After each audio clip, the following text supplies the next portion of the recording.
En las montañas cafeteras de Risaralda, entre caminos de tierra y cultivos campesinos, vive la memoria de quienes sobrevivieron uno de los periodos más dolorosos de la historia colombiana, la violencia bipartidista. Esta es la historia de Jesús María Correa, un campesino nacido en 1941 cuya infancia estuvo marcada por el miedo, el desplazamiento y la resistencia familiar. Jesús María Correa nació el 13 de febrero de 1941 en Belén de Umbría, dentro de una familia campesina liberal conformada por sus padres y hermanos. Desde muy pequeño conoció el trabajo del campo y las dinámicas rurales que sostenían la economía familiar.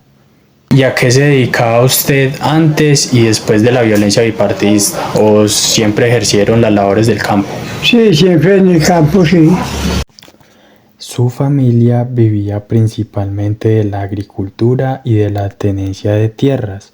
Como muchos niños campesinos de la época, tuvo un acceso limitado a la educación. Estudió en escuelas rurales de Santuario y Belén de Umbría, pero no pudo terminar la primaria debido a las difíciles condiciones sociales y políticas del momento. Cuando Jesús María era apenas un niño, Colombia atravesaba la época de la violencia bipartidista. Liberales y conservadores se enfrentaban en distintos territorios rurales del país, dejando miles de muertos y familias desplazadas.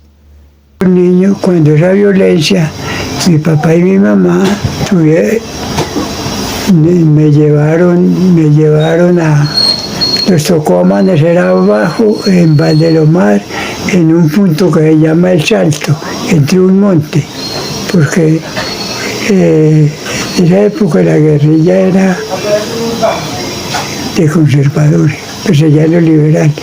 Ya nos tocó amanecer como 2 días entre ese monte. La persecución política obligó a muchas familias liberales a esconderse para sobrevivir. Los recuerdos de Jesús María aún conservan el miedo y la incertidumbre de aquellos años. Me avisaron que iban a acabar con todos los liberales de Valdelomar, entonces pusieron varios puntos estratégicos en Valdelomar, que es donde está la caseta comunal. Las comunidades rurales se organizaron para protegerse de los ataques de grupos armados conocidos como los pájaros, nombres utilizados en la época para referirse a sectores armados conservadores. Y entonces resulta y pasa que a mí me pusieron de centinela, porque yo estaba siempre ya muy pollo. Cuando de un momento a otro apareció esa gente atacando a todos ahí.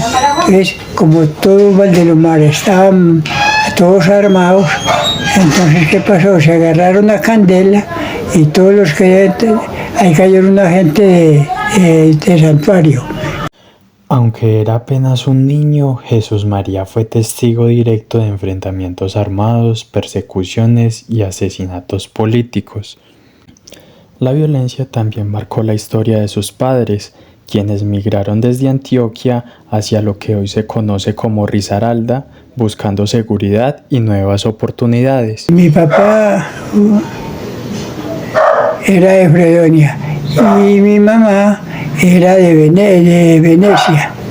Sí. Entonces, la historia fue que ellos ya se conocieron y entonces ya se radicaron. Y mi mamá, el papá de mi mamá, se radicó en Santuario, Risaralda, y mi papá en esta zona. Su padre trabajó como arriero transportando mercancías entre los pueblos cafeteros y las zonas limítrofes con Antioquia, reflejando la importancia de la arriería en la economía regional de la época. Pero entonces, debido a esa misma violencia, fue que ellos se fueron de allá de Antioquia. Ya se vinieron de Antioquia para estos lados, sí. Hoy en día, Jesús María Correa vive junto a su esposa en una finca de su propiedad, conservando la memoria de una generación campesina que sobrevivió a la violencia política y a las dificultades del campo colombiano. La historia de Jesús María simboliza la memoria viva de miles de campesinos colombianos que resistieron, sobrevivieron y nunca abandonaron su vínculo con la tierra.